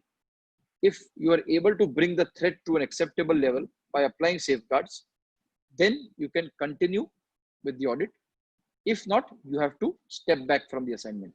So that step back concept has been introduced in this code of ethics. You identify the threat, eliminate the circumstances, you apply safeguard. If it comes down, accept or else decline or end the service. Let's understand that in a diagram form. Evaluate threats. મારું self રિવ્યુમાં threat છે, મારી self ઇન્ટરેસ્ટમાં threat છે, હું આ કંપનીનો share holder છું, તો audit accept કરતા પહેલા જો એ કંપનીના શેર્સ વેચી કાઢું, તો it's applying a safeguard.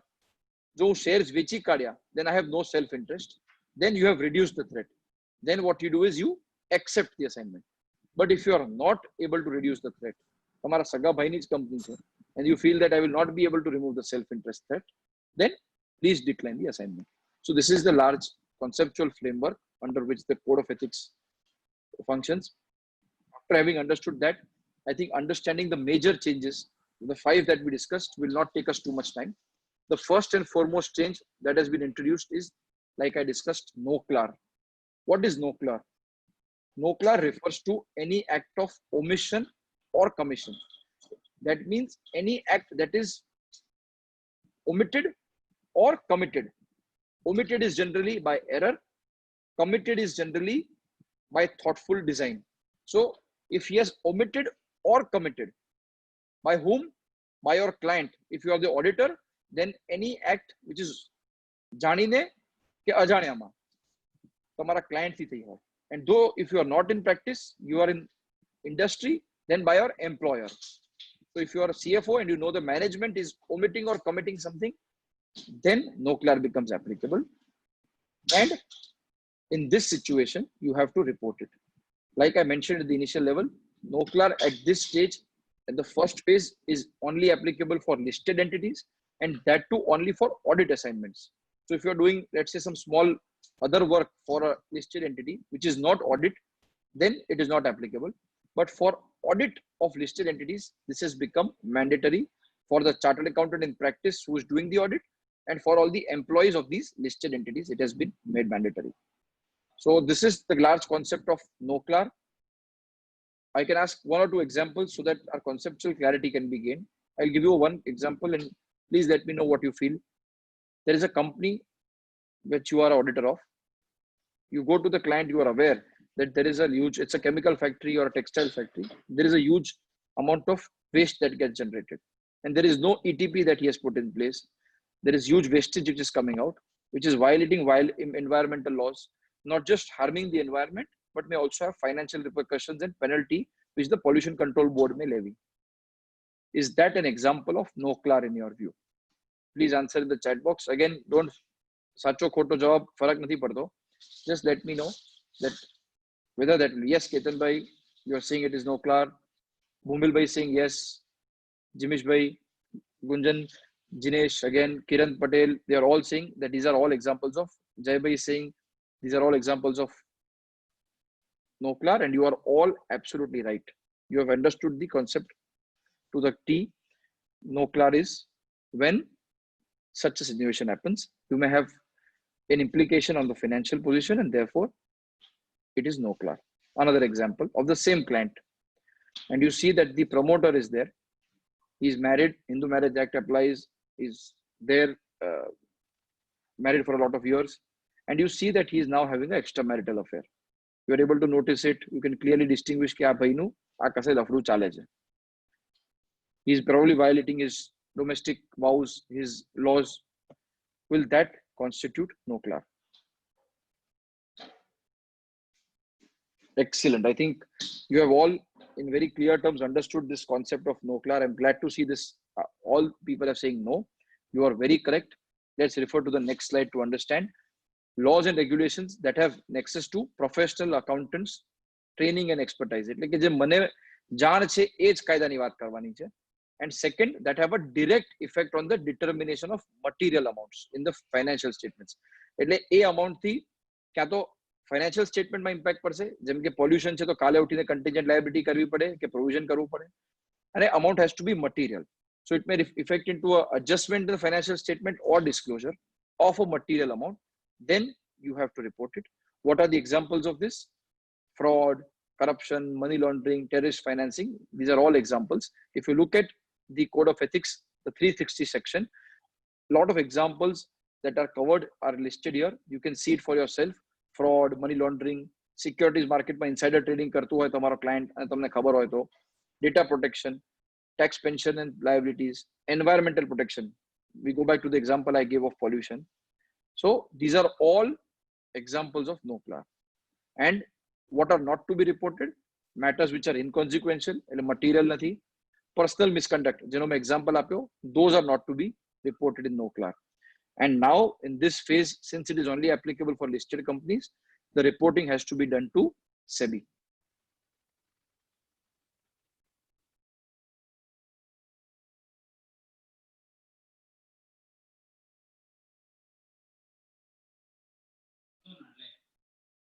So now we move to the next part after understanding NOCLAR, which is an important change that has been introduced. The next is the independent standards. Like I mentioned in the initial remarks, 4A, 4B, two different parts. Audit assurance service માટે એક, અને જે audit કે review ની assurance service હોય, અને બીજી services માટે audit ને review અલાવા, it will be in 4B. And when the breach of independent standards happen, in those cases, you have to identify the breach and refer to these independent standards. You have to either end or suspend the interest that caused the breach. એટલે કે તમારા shares હતા કોઈ કંપનીમાં, you sell those shares and remove the independence. And if there is applicable legal or regulatory requirement, then that has to be applied. So that is with relations to independent standard. You have understood NOCLAR. The key audit partner is an important definition, which is also a part of this revised Code of Ethics. Why it is important is because now in today's day and age, there is firm rotation. In the Companies Act, proprietor હોય તો 5 વર્ષ પછી retire થાય, partnership firm હોય તો 10 years પછી there is a retirement clause in the Companies Act. Similar to the firm rotation, within this new Code of Ethics, there is partner rotation. So the partner rotation coexists with firm rotation. Firm rotate કરવાનું, પણ 10 વર્ષનો જો તમારો appointment હોય, so within that 10 years, you also have to do a partner rotation. And what is that requirement? Let us understand in this graphic. As of today also, and please pay attention because some of the members are not aware even today, in the 2009 code, which is applicable today as of 28th June, there is this provision that 7 years, no period pate. So if you have signed the balance sheet for 7 years, 2 years cooling off period લેવો પડે. You cannot do the audit as the partner for 2 years. તમારી firm માં બીજો કોઈ sign કરશે ચાલશે. But after 7 years, a 2-year cooling period is required. The now, in this new revised Code of Ethics, there is a change. The cooling off period for the engagement partner. એટલે કે જે સહી કરતો હતો, બધી જવાબદારી જેના માથે હતી, કે 5 વર્ષ માટે same audit નહીં continue કરે. Engagement quality CR. એટલે those of you who have done peer review will know the EQCR who does the engagement quality and concurrent review. He has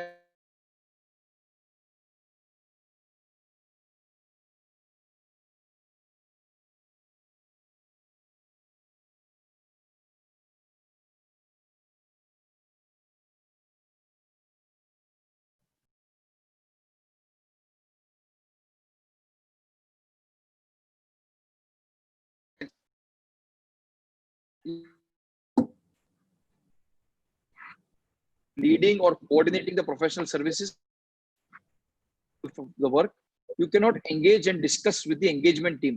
એટલે જે ઓડિટની ટીમ છે એના જોડે બી તમે રોજ ડિસ્કશન કરો એ નહીં હોય, and you cannot oversee the relationship on behalf of the firm. So all of this has been prohibited under the new code. Very important for partnership firms where you have certain clients. This will become applicable, and you will have to ensure within the firm also there is partner rotation. So important aspect that is covered here. Now let me come to management responsibilities. If you remember at the initial level we spoke, there is a strict prohibition on management responsibilities. What are management responsibilities? Each country has its own definition of management responsibility. India, this definition has been quite relaxed because out of management responsibilities, there is a carve out that administrative services ne management service nahi ganવામાં આવે. હું તમને એક દાખલો આપું. US માં જ્યારે હું audit માટે ઘણા વર્ષોથી જઉં છું, in one of the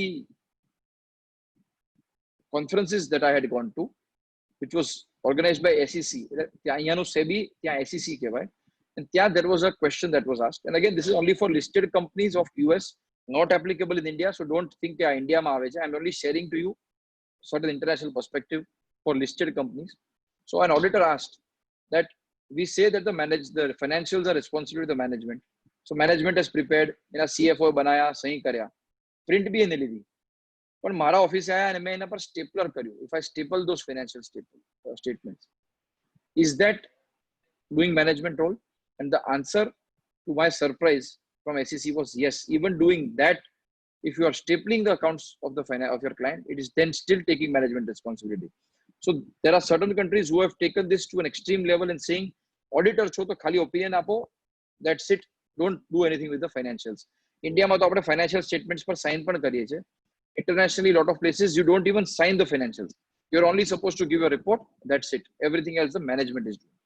So why am I saying this is, let's now understand this in the Indian context. You are not supposed to do the role of the management when you're doing an audit. And this applies for all entities. Section 607, 608 talks about it. There are certain exceptions though, which have been carved out. What are those exceptions? Those are administrative services. એટલે કે આ મેનેજમેન્ટનું function કદાચ હોઈ શકે, પણ હું ખાલી એડમિનિસ્ટ્રેટિવલી એમને હેલ્પ કરું છું. What are those 4 administrative services that have been identified? Word processing service. એટલે એના બિહાફ પર જો કોઈ વસ્તુ મને મળે, હું એનું ફોર્મેટ કરું, ટાઈપિંગ કરું અને પ્રિન્ટ લઉં, તો એને વર્ડ પ્રોસેસિંગ સર્વિસ કહેવાય છે. It was his accounts, it was his notes, he has made it, I am only formatting it. So word processing has been given a carve out. Second, preparing administrative or statutory forms for client approval. So if your client says that please, this is my balance sheet, prepare the computation or the tax return, you can put all those details, enter it in your software, and it has to go to the client for approval. That this is your computation, this is the tax payment, are you okay with it? You are not supposed to decide, ha, atlo tax che barabar che bari deiye. So if you are doing that you are sending it to him via email saying this is your computation, this is the tax return, please approve. And if he returns the reply email by saying yes, approve, and then you submit such form that is based on the instruction of the client. So filing of the return, GST hoy ke income tax hoy, then what this institute's new code of ethics is providing is, especially in the part B also there is this change, that these are not considered as management responsibility. Administrative seva છે, administrative service છે, અને એને violation માં ના ગણવું જોઈએ.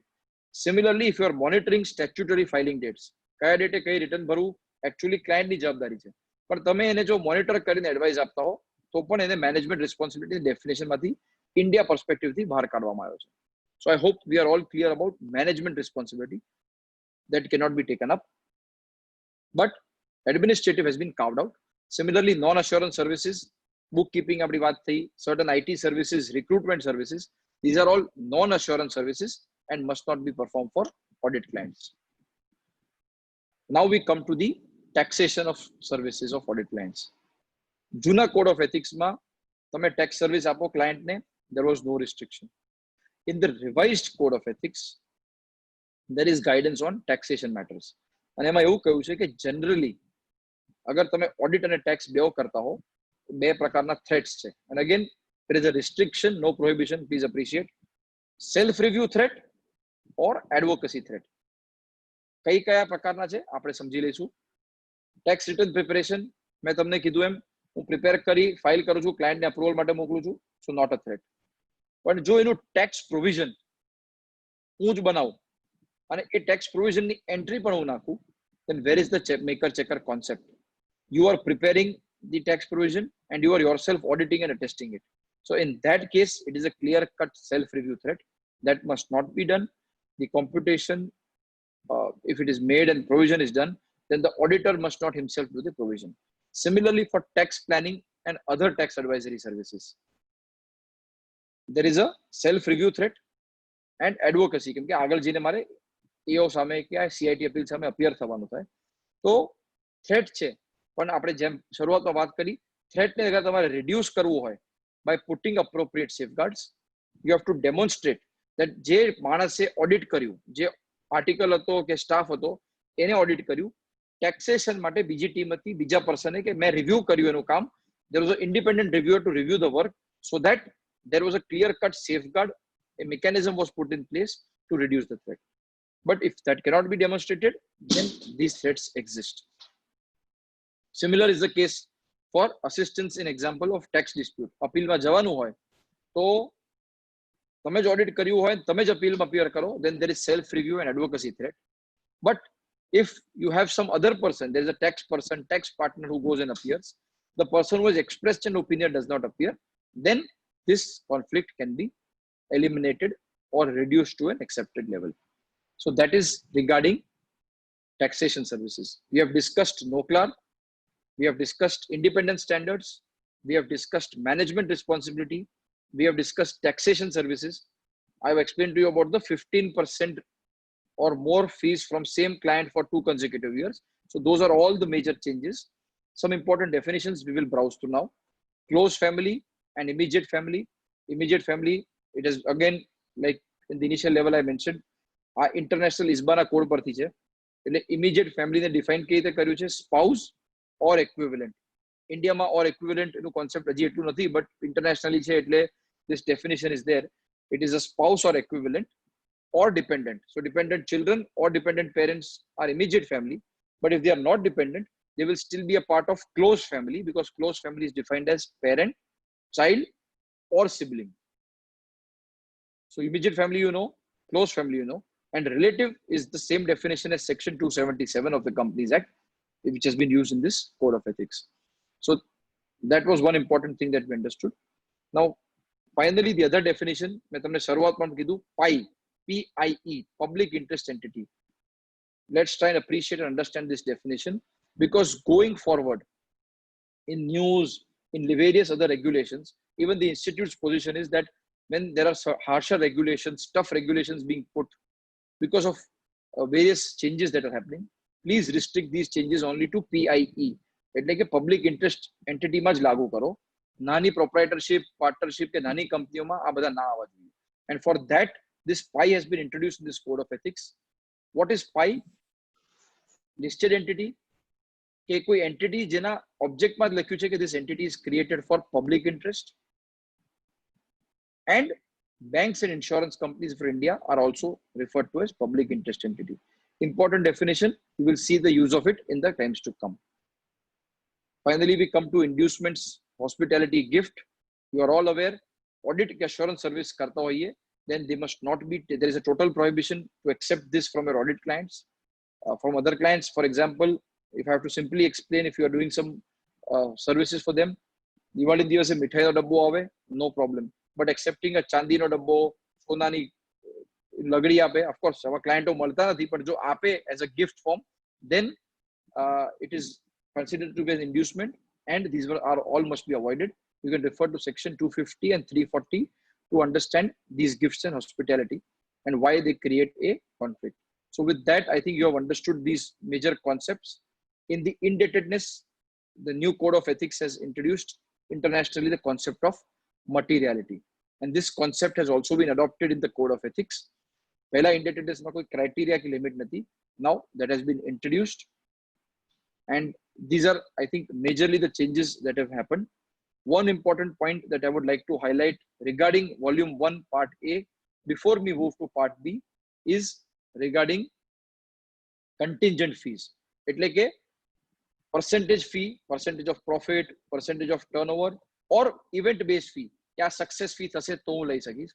That is not allowed for your audit clients. You cannot charge a percentage or contingent fee for audit clients. એમાં ખાલી 192 રેગ્યુલેશન માં એક્સેપ્શન્સ છે. One, IBC ના હેઠળ જો તમને RP અપોઇન્ટ કર્યા હોય, then in those cases the fees are mandated as a percentage for liquidation which is given in the act. Then that is not considered to be a violation. And second is, if you are providing non-assurance service, for example fundraising, for example some consultancy service to a non-audit client જેનું તમે audit નથી કરતા, so for those you can then charge contingent fees કે આ success basis પર હું પૈસા લઈશ, but that is only for non-audit clients that is allowed. So I hope that clarity has been given. You have to appreciate that this code of ethics is not only applicable for us as chartered accountant in practice, but even in industry. એટલે જે chartered accountant members service માં છે એમના પર પણ આ code of ethics ના clauses applicable છે, and that is to ensure that responsibility lies on both sides and that even they have to follow these code of ethics, other laws and regulations that have to be reported not just by you but also by the employees from their side if they are chartered accountants. So that are the important changes that were there in the volume 1 part A. We will now move to volume 2, which is part B, which deals with domestic provisions.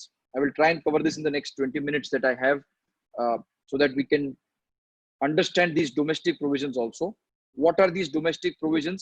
जो अगर आपने समझવું હોય, and what are the 5 major changes that have happened in this part B? Then, as you are aware, our code of ethics 11-12 વર્ષ પછી revise થઈ રહ્યું છે.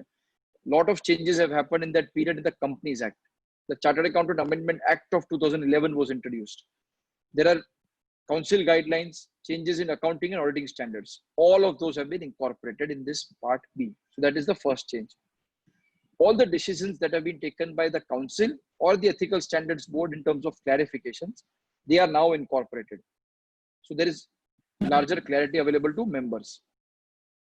There is changes in the advertisement guidelines and council guidelines. What is this? As you will be aware, senior members will be aware, yellow book આપણા time પર આવતી હતી. એ ટાઈમે તમારે કોઈનો ફોન નંબર જોઈતો હોય તો યલો પેજીસ ખોલો અને એમાંથી તમને નંબર મળતા હતા. તો કાઉન્સિલની એ ટાઈમની એક યલો પેજીસની ગાઈડલાઈન હતી. So now those all have been revised because today nobody uses yellow pages. You use online search, Google and other forms of online material. So those have been amended. Advertisement guidelines also have been made forward looking so that our small and medium practitioners, especially when yesterday we were celebrating the SMP day, they can compete with the larger firms. Changes in commentary in clause 6 and 7, which deal with soliciting of work and taking of new work. How can you take it? EMA changes. And clause 8 of the part 1 of first schedule. Those are major changes. Structurally, if I say, it is now, earlier, like I said, part A, part B was in one volume. Now part B is a different volume. There are paragraphs which have numbered. Titles are there. Appendix apya che, so that there is reference material. Disciplinary cases have been removed and put as separate volume 3. And therefore, by and large, it appears in the same line as the part A. Just to give you an important aspect of the institute's functioning, there is professional misconduct and other misconduct, both which are punishable under this act. Statement on peer review, other statement on CPEs and other statements, they are all mandatory. Guidance notes which are issued by the ICI are generally recommendatory in nature, but if you are not following them, then you must be satisfied that there are certain standards or interpretation of standards which allow you to follow. But statements are mandatory, guidance notes are optional. You would have seen institute ની જે ચોપડીઓ આવે છે, લાલ, પીળી કે green આવે. એ કોઈ માણસને કયો કલર ગમે એના પર નથી, but they all have an important color to it. The standards, for example, will be pink. The guidance notes are in green color. So these all have a coding and they all have a certain authority attached to it, which is important for us to understand. The accounting standards and the auditing standards are now also made a part of this. Non-compliance of this is considered to be a violation of code of ethics. So if we go to the act, there is a schedules to the act. There are 2 major schedules. First schedule and the second schedule. First schedule has 3 clauses which deal with professional misconduct, and the fourth one which deals with other misconduct. All of these have clauses under them. And second schedule ma, there are again 3 parts to it. The first 2 talk about professional misconduct. The last one, that is the third one, talks about other misconduct. Other misconduct means what? That not just while performing your duty as an auditor or as a chartered accountant towards your client, but if you bring disrepute to the profession, if the activities are unbecoming of a chartered accountant, then they are punishable under these clauses. The other clauses talk about the professional misconduct. And why it is important is because if you have committed an offense or there is a charge on you, based on which schedule is attracted, your case will either be heard by the Board of Discipline or the Disciplinary Committee. This is all now a part of the Chartered Accountants Act. I hope none of you have to go through this and go through a disciplinary mechanism, but important for us to understand the structure of these schedules and parts, because based on this, there are changes that are proposed in the part B. What are the changes then? First and foremost, MCS, it's like a management consultancy service. There have been changes. You remember we discussed about management responsibility. Administrative services are clearly allowed and can be undertaken for audit clients. Ena sivai kaya management consultancy service ma changes che, we will go through them. So what has been defined as management consultancy service by the ICI was insurance services. Now what has been said is that as an insurance service, you can become an insurance broker. Insurance brokerage service can be provided, but you cannot, as a chartered accountant practice, be an insurance agent. This is not allowed. Important because these are all permissions granted by the institute as MCS, and therefore no special permission is to be sought if you want to carry out these management consultancy services. Similarly, valuation earlier was always allowed.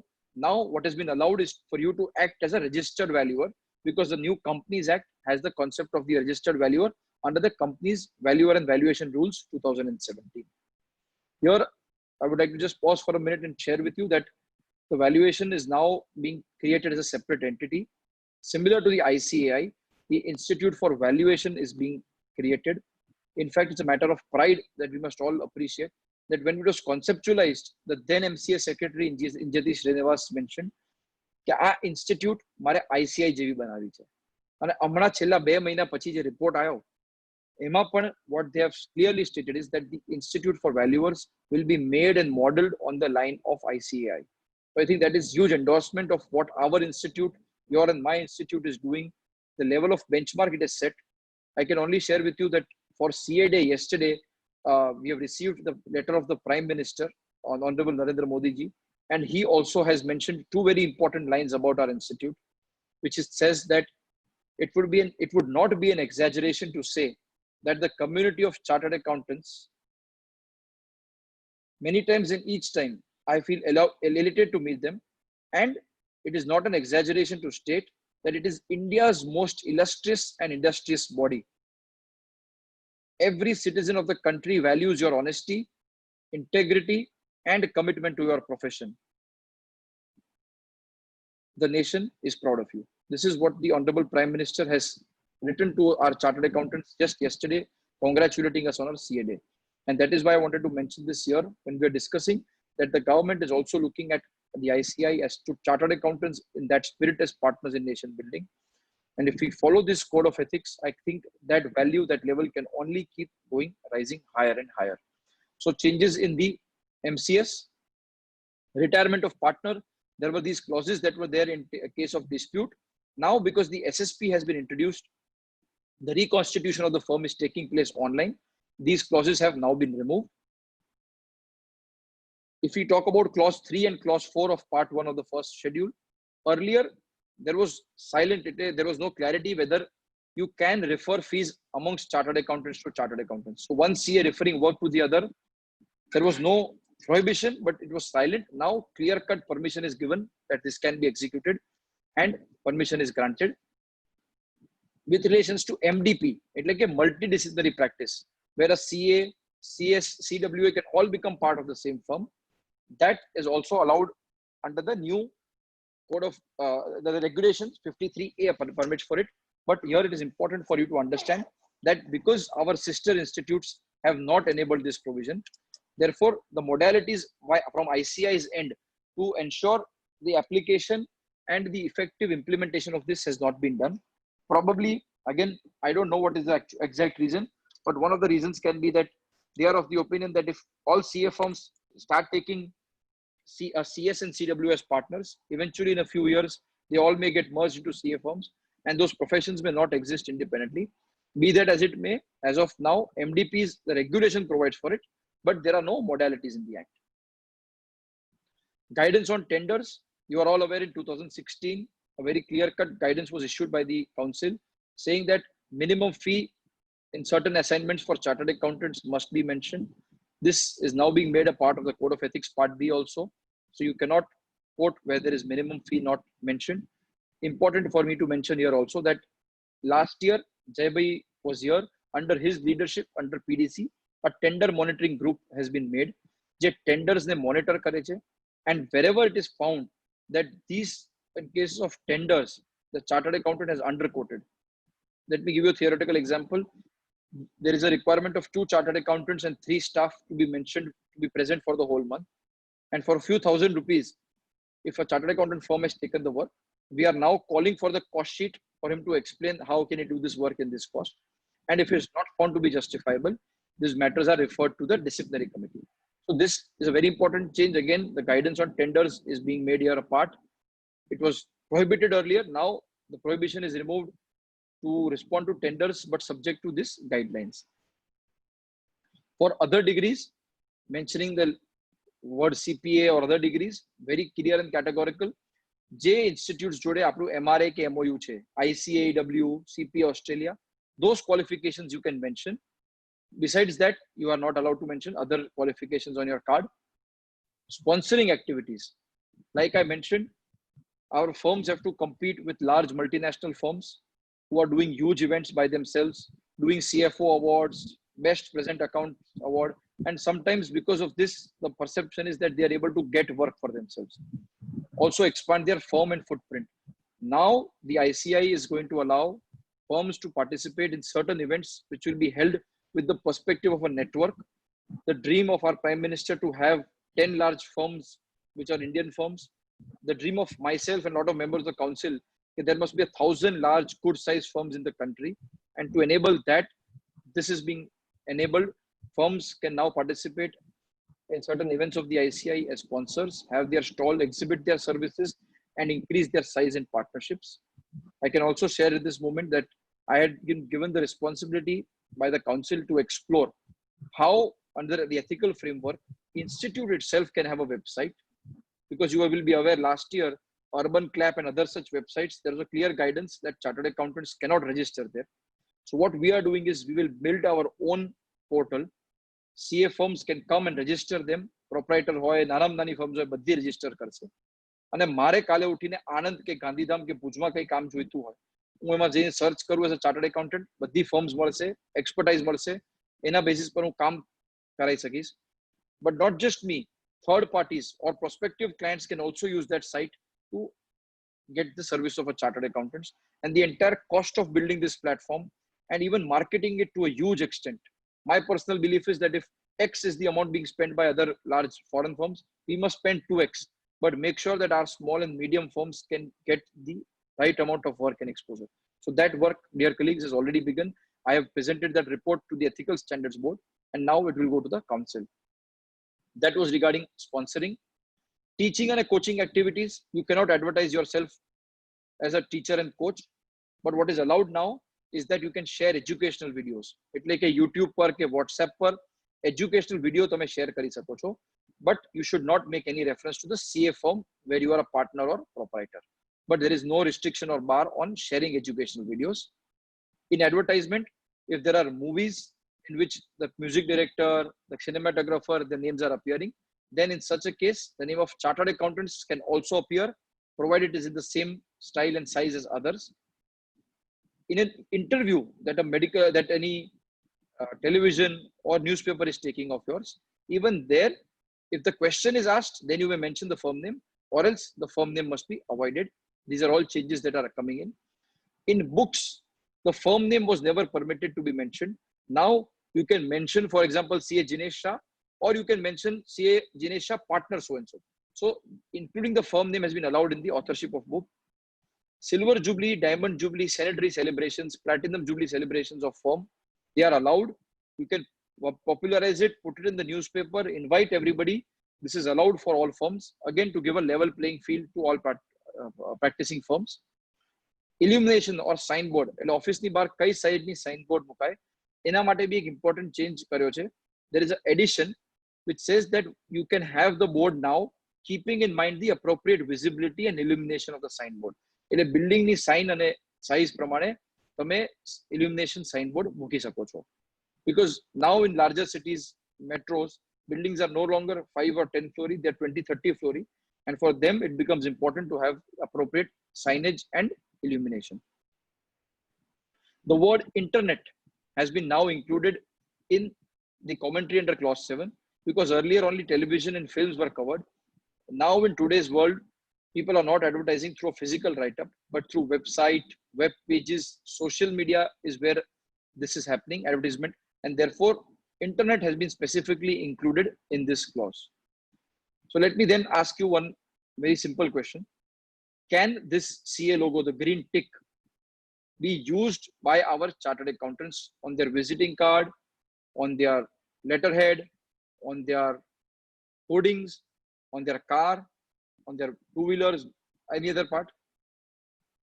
Yes. So the answer, I think, loud and clear by all participants is yes. You are all right. આજે CA નો logo છે એ તમે બધે જ છાપી શકો છો. In fact, it's a matter of pride for me. This was launched in the year 2007 when my father was the president of ICI. It was his concept and idea that how can we give a branding tool to our chartered accountants. And since then, I am seeing that even today, it is largely being used by all CS. So this can be used. Second question then to you will be, and again, you can reply to me on the chat. Can the emblem, if you can see Mara Pachal Maria finger point કરે છે, institutional emblem, અહીંયા right side top પર corner પર પણ તમને દેખાય છે. Can that emblem be used by our chartered accountants on their visiting card? They should be correct. I think you're the first to answer. Ketan bhai, you're all right. No. So that is only for the institute. It is not for individual members to print on their letterheads. In connection to BNI, again, આ બ્રાન્ચોમાં બહુ જરૂર નથી સમજાવવાની, but there is a clear cut direction which is issued where BNI is not allowed either directly or indirectly, or such networks are not to be permitted where members can become. Social hoy, Rotary, એ બધામાં તમે part બનો, no problem. But these networks where you are soliciting professional work from non-members, it is not allowed. Also, important change is made in the mode of communication. It is officially referred to as communication with the previous auditor. Common ભાષામાં આપણે NOC કહેતા હોઈએ છે. Earlier, this NOC had to be taken through RPAD. Now, two important subclauses were added. Remember, the Code of Ethics was to be made applicable from 1st of July. But this point C has been made applicable in March, looking to this corona and pandemic situation, that you can even take NOC via email. Email can be on the registered email ID, એટલે કે institute માં જે registered email ID છે એ, or on the official ID. Because if you do not know the registered ID, then the official ID, which is on his letterhead or his visiting card, you can send it to there, and that will also be a compliance.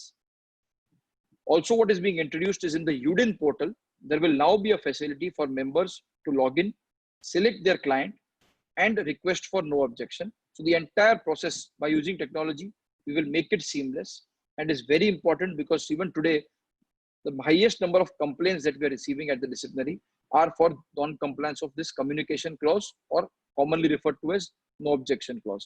So if this mechanism is built in, I hope that those cases can be largely reduced. Also, certain changes that have been made in relation to the RPAD.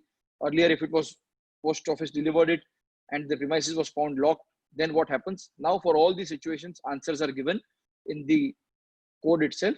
And part B clearly says that if this is there, if office was found locked, then the incoming auditor's compliance is sufficient. So these are important changes that are being made with regards to the communication of auditor. Now, moving forward with other changes. Director Simpliciter, we've already discussed. You are aware of the definition. He must not be a managing director or a full-time director. HUF, for a chartered accountant in full-time practice, you cannot be actively engaged in a HUF. If you are a karta, then you have to take the prior approval of the council. If it is an active engagement of the karta which is doing business, then you have to take the permission of the council, and it must result out of inheritance, succession, or partition of the family business. For this, if it is in business, you must have to take the permission of the council. Moving forward, there are certain amendments which are made in the second schedule also. Cooling off.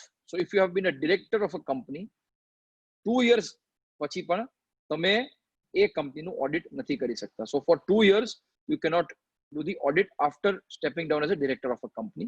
Important change being made. MRN, that is membership number, FRN, and UDIN Lakhu, they were issued as guidelines of the council. Now they have also been made a part of the code of ethics as a generally accepted audit procedure and included in the commentary to clause 9 of part 1. So this has now also become mandatory in the code of ethics. They were there earlier through the guideline of the institute. Important changes being made in the advertisement guidelines. One of the last points that we will cover in today's seminar and the major change that has happened.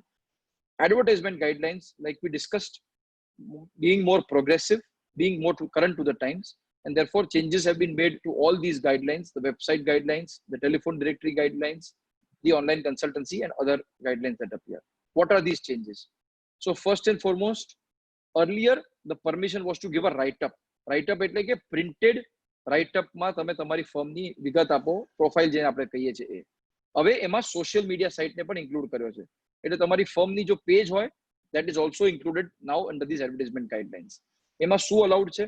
તો તમે તમારું નામ prefix CA લખી શકો છો. તમારો photograph હોઈ શકે. Earlier, because write-up હતું, પાસપોર્ટ સાઇઝનો ફોટો અલાઉડ હતો.